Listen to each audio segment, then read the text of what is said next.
آج کی اس ویڈیو میں ہم 5 ہجری میں واقع ہونے والی جنگ خندق کے بارے میں بات کریں گے۔ اس جنگ کو غزوہ احزاب بھی کہتے ہیں۔ یہ جنگ ذیقعد 5 ہجری میں واقع ہوئی۔ اس کی تفصیل کے متعلق ارباب تواریخ لکھتے ہیں کہ مدینہ سے نکالے ہوئے بنی نذیر کے یہودی جو خیبر میں سکونت پذیر تھے، وہ شب و روز اور صبح و شام مسلمانوں سے بدلہ لینے کی اسکیمیں تیار کر رہے تھے۔ وہ چاہتے تھے کہ کوئی ایسی شکل پیدا ہو جائے جس سے مسلمانوں کا نشان تک باقی نہ رہے۔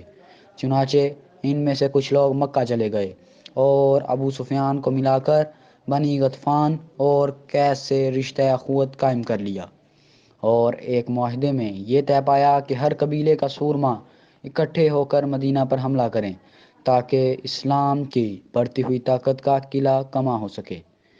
اسکیم مکمل ہونے کے بعد اس کو عملی جامہ پہنانے کے لیے ابو سفیان 4000 کا لشکر لے کر مکہ سے نکلا، اور یہود کے دیگر قبائل نے 6000 کے لشکر سے پیش قدمی کی۔ غرض یہ کہ 10,000 کی جمعیت مدینہ پر حملہ کرنے کے ارادے سے آگے بڑھی۔ حضرت صلی اللہ علیہ وآلہ وسلم کو اس حملے کی اطلاع پہلے ہو چکی تھی، اسی لیے آپ نے مدینہ سے نکل کر کوہ صلا کو پشت پر لے لیا اور جناب سلمان فارسی کی رائے سے 5 گز چوڑی اور 5 گز گہری خندق کھدوائی، اور خندق کھودنے میں خود بھی کمال جانفشانی کے ساتھ لگے رہے۔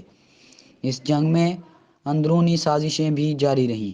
جلال الدین سیوطی کا کہنا ہے کہ اندرونی حالات کے تحفظ کے لیے حضرت صلی اللہ علیہ وآلہ وسلم نے حضرت حذیفہ کو بھیجا۔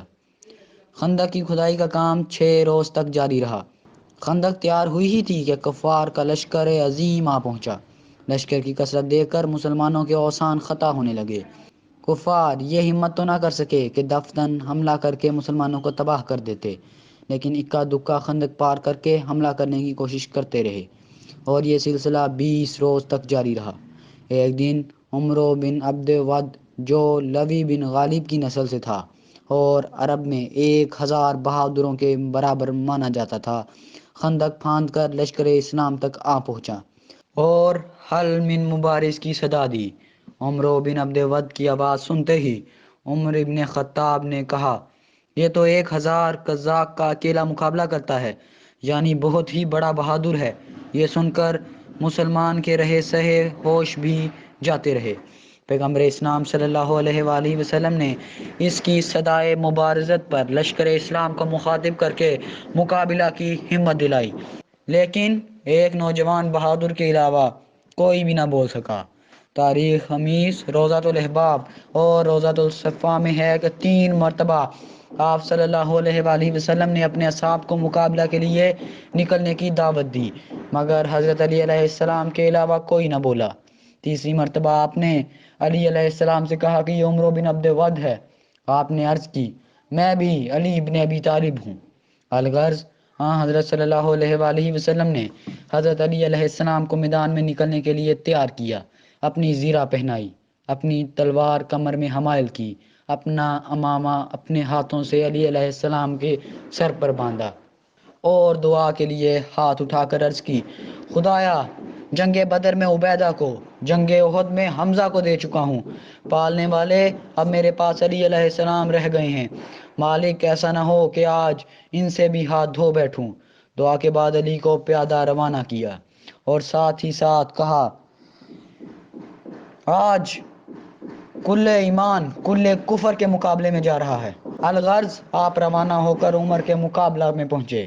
علامہ شبلی کا کہنا ہے کہ حضرت علی علیہ السلام نے عمرو سے پوچھا، کیا واقعاً تیرا یہ قول ہے کہ میدان جنگ میں اپنے مقابل کی 3 باتوں میں سے ایک ضرور قبول کرتا ہے؟ اس نے کہا، ہاں۔ آپ نے فرمایا کہ اچھا اسلام قبول کر۔ اس نے کہا، ناممکن ہے۔ پھر فرمایا، اچھا جنگ گاہ سے واپس جا۔ کہا، یہ بھی نہیں ہو سکتا۔ پھر فرمایا، اچھا اتر کر گھوڑے سے نیچے آ جا اور مجھ سے نبرد آزما ہو۔ وہ اتر پڑا، لیکن کہنے لگا، مجھے امید نہ تھی کہ آسمان کے نیچے کوئی شخص بھی مجھ سے یہ کہہ سکتا ہے جو تم کہہ رہے ہو، مگر دیکھو میں تمہاری جان لینا نہیں چاہتا۔ غرض جنگ شروع ہو گئی اور 70 واروں کی نوبت آئی۔ بالآخر اس کی تلوار علی علیہ السلام کے سپر کاٹتے ہوئے سر تک پہنچ گئی۔ علی علیہ السلام نے جو سنبھل کر ہاتھ مارا تو عمر بن عبد ود زمین پر لوٹنے لگا۔ مسلمانوں کو اس دست بدست لڑائی کی بڑی فکر تھی، ہر ایک دعائیں مانگ رہا تھا۔ جب عمروں سے حضرت علی علیہ السلام لڑ رہے تھے تو خاک اس قدر اڑ رہی تھی کہ کچھ نظر نہ آتا تھا۔ گرد و غبار میں ہاتھوں کی سوائی تو نظر نہ آئی، ہاں تکبیر کی آواز سن کر مسلمان سمجھے کہ علی علیہ السلام نے فتح پائی۔ عمر بن عبد ود مارا گیا اور اس کے ساتھی خندق کود کر بھاگ نکلے۔ خبر فتح جب حضرت محمد مصطفیٰ صلی اللہ علیہ وآلہ وسلم تک پہنچی تو آپ صلی اللہ علیہ وآلہ وسلم خوشی سے باغ باغ ہو گئے۔ اسلام کے تحفظ اور علی کی سلامتی کی مسرت میں آپ صلی اللہ علیہ وآلہ وسلم نے فرمایا، آج کی ایک ضربت علی علیہ السلام میری ساری امت، وہ چاہے زمین میں بستی ہو یا آسمان میں رہتی ہو، کی تمام عبادتوں سے بہتر ہے۔ بعض کتابوں میں ہے کہ عمر بن عبد ود کے سینے پر حضرت علی علیہ السلام سوار ہو کر سر کاٹنا ہی چاہتے تھے کہ اس نے چہرہ اقدس پر لعاب دہن سے بے ادبی کی۔ حضرت کو غصہ آ گیا، آپ یہ سوچ کر فوراً سینے سے اتر آئے کہ کار خدا میں جذبہ نفس شامل ہو رہا ہے۔ جب غصہ فروغ ہوا تب سر کاٹا اور زیرہ اتارے بغیر خدمت رسالت معاب صلی اللہ علیہ وآلہ وسلم میں جا پہنچے۔ حضرت صلی اللہ علیہ وآلہ وسلم نے علی علیہ السلام کو سینے سے لگا لیا۔ جبرائیل علیہ السلام نے باروایت سلیمان کندوی آسمان سے انار لا کر تحفہ عنایت کیا، جس میں سبز رنگ کا رومال تھا اور اس پر علی ولی اللہ لکھا ہوا تھا۔ حضرت علی علیہ السلام میدان جنگ سے کامیاب و کامران واپس ہوئے اور عمر بن عبد ود کی بہن بھائی کی لاش پر پہنچی اور خود و زیرہ بد ستور اس کے جسم پر دیکھ کر کہا، ما قتل الاقف الکریم، اسے کسی بہت ہی معزز بہادر نے قتل کیا ہے۔ اس کے بعد چند شعر پڑے جن کا مطلب یہ ہے کہ اے عمرو، اگر تجھے اس قاتل کے علاوہ کوئی اور قتل کرتا تو میں ساری عمر تجھ پر گریا کرتی۔